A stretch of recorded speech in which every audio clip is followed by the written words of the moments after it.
ನಮ್ಮ ನ್ಯಾಯಾಂಗ ವ್ಯವಸ್ಥೆಯಲ್ಲಿ ಹೆಚ್ಚಿನ ಬದಲಾವಣೆ ಆಗಬೇಕು ಅಂತ ಕನಸು ಕಂಡಂಥ ಕನಸುಗಾರ ನಾನು. ಈಗ ಈ ಥರ ವಿಲ್ ಮಾಡ್ತಕ್ಕಂಥ ಕೇಸ್ಗಳು ಕೋರ್ಟ್ಗೆ ಜಾಸ್ತಿ ಆಗಿಬಿಟ್ಟಿದೆ. ಒಂದು ಸಿವಿಲ್ ಕೇಸ್ ಅಂತ ಹೋದರೆ 10 ವರ್ಷ 15 ವರ್ಷ ಆಗುತ್ತೆ.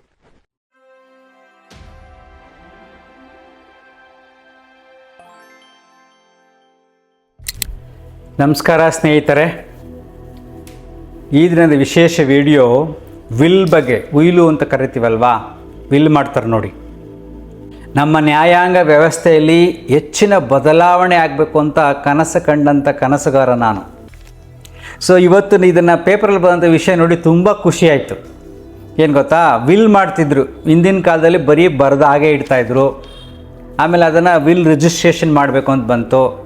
ಅಂದರೆ ಸ್ವಯಾಜಿತ ಆಸ್ತಿಯನ್ನು ತಮ್ಮ ಆತ್ಮೀಯರಿಗೆ ಅನ್ಯಾಯ ಆಗಬಾರ್ದು, ಅವ್ರ ಆಸ್ತಿ ಸಿಗಬೇಕು ಅಂತ ವಿಲ್ ಮಾಡ್ತಾಯಿದ್ರು. ಈ ಆಸ್ತಿ ಇಂಥವರಿಗೆ ಸೇರಬೇಕು, ಯಾರೂ ಮೋಸ ಮಾಡಬಾರ್ದು, ಸಮಾನವಾಗಿ ಸಿಗಬೇಕು, ಅಥವಾ ಕಷ್ಟ ಕಾಲದಲ್ಲಿ ತನ್ನ ನೋಡ್ಕೊಳ್ಳೋರಿಗೆ ಕೊಡಬೇಕು ಅನ್ನತಕ್ಕಂಥ ಚಿಂತನೆಯಿಂದ ಹಿಂದಿನ ಕಾಲದಲ್ಲಿ ವಿಲ್ ಮಾಡ್ತಾಯಿದ್ರು.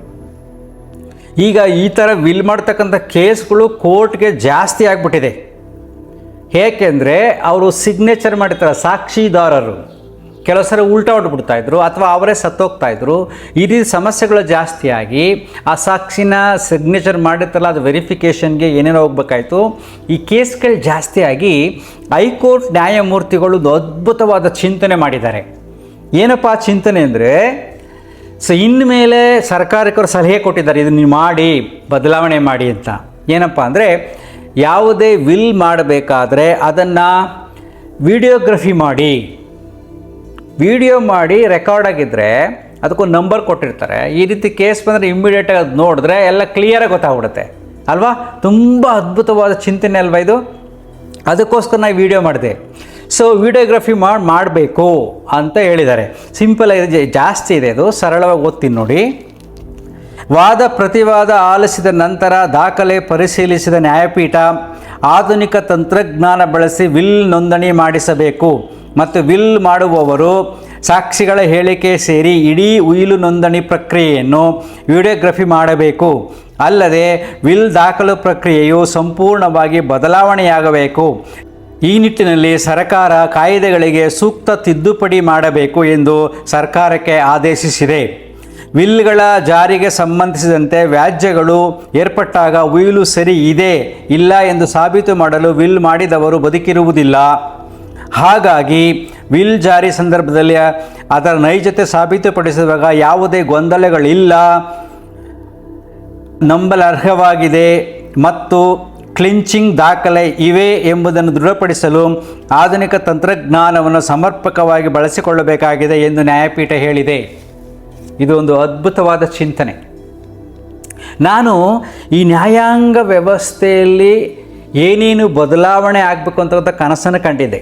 ಕೆಲವೊಂದು ಆರ್ಟಿಕಲ್ಸ್ ಎಲ್ಲ ಮೊದಲೆಲ್ಲ ಬರ್ತಾ ಇದೆ, ಮೇ ಬಿ ಅಲ್ಲಿ ಇಲ್ಲಿ ಮಾತಾಡಿರ್ತೀನಿ ಸಣ್ಣ ಸಣ್ಣ ವಿಡಿಯೋಗಳಲ್ಲಿ ನೋಡಿ.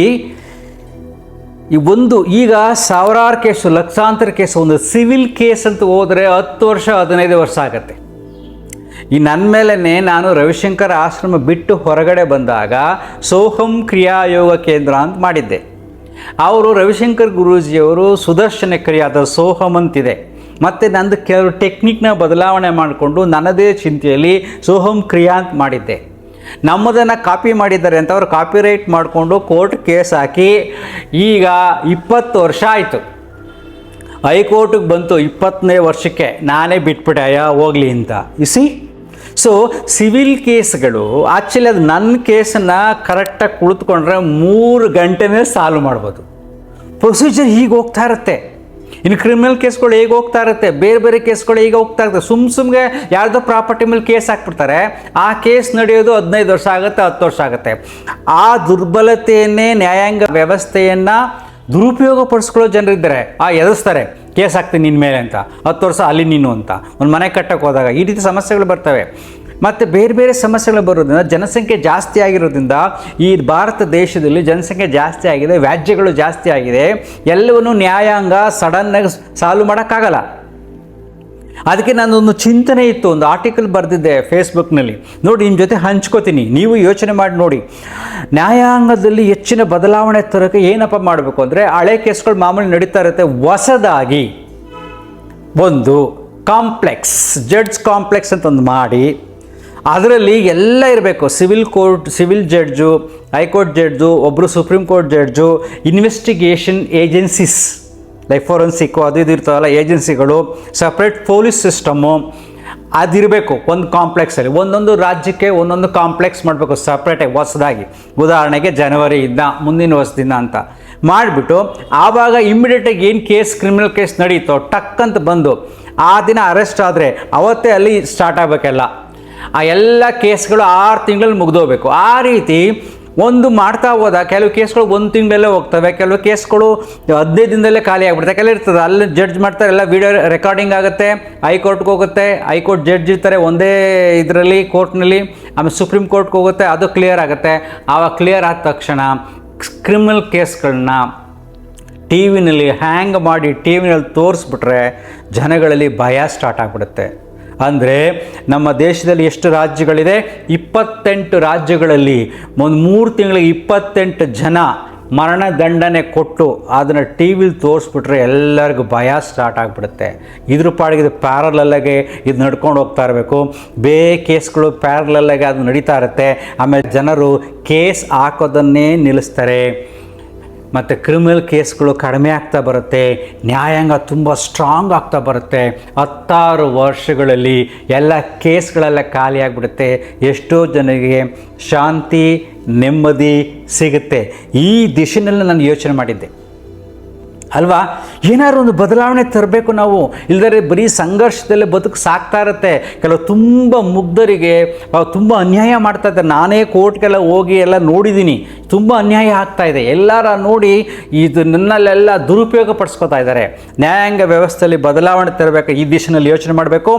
ಈಗ ನೋಡಿ ವಿಲ್ ಬಗ್ಗೆ ಹೇಳಿದ್ನಲ್ವಾ, ಆ್ಯಕ್ಚುಲಿ ಸಂಬಂಧಗಳಲ್ಲಿ ಈಗ ಎಲ್ಲ ಸಂಬಂಧಗಳಲ್ಲೂ ಅನುಮಾನಗಳು ಅಪನಂಬಿಕೆಗಳು ಜಾಸ್ತಿ ಆಗ್ತಾ ಇದೆ, ಮೋಸಗಳು ಜಾಸ್ತಿ ಆಗ್ತಾ ಇದೆ.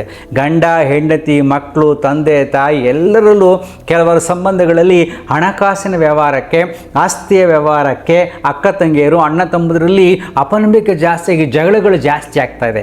ಅದಕ್ಕೆ ನಾವೇನು ಮಾಡಬೇಕಂದ್ರೆ ಎಲ್ಲ ವಿಚಾರಗಳಲ್ಲೂ ಸುಮ್ಮನೆ ನಂಬದೆ ಕಾನೂನಾತ್ಮಕವಾಗಿ ನಾವು ಎಲ್ಲವನ್ನು ಮಾಡಬೇಕಾಗಿದೆ ಅಲ್ವಾ.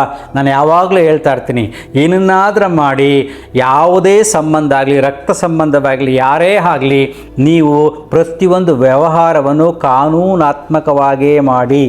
ನಂಬಿಕೆ ಬೇರೆ, ನಿನ್ನ ಹತ್ರ ಇದ್ದರೆ ಕೊಟ್ಬಿಡು, ಮರೆತುಬಿಡು, ದಾನ ಅಂತ ತಿಳ್ಕೊ, ಸಂತೋಷ ಕೊಡುವುದರಲ್ಲಿ ತಪ್ಪಿಲ್ಲ, ಕೊಡುವುದರಲ್ಲಿ ಸಂತೋಷ ಪಡು.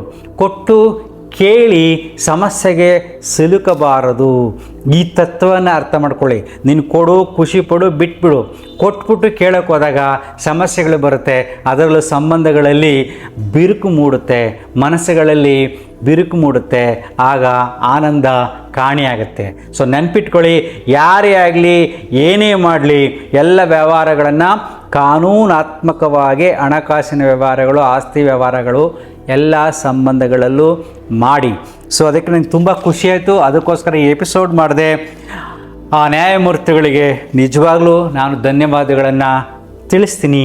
ಈ ರೀತಿಯಾಗಿ ನಮ್ಮ ನ್ಯಾಯಾಂಗ ವ್ಯವಸ್ಥೆಯಲ್ಲಿ ಬದಲಾವಣೆ ಆದರೆ ಇದರ ಮುಖಾಂತರ ಬೇರೆಲ್ಲವನ್ನು ನಾವು ಕಂಟ್ರೋಲ್ ಮಾಡ್ಬೋದು.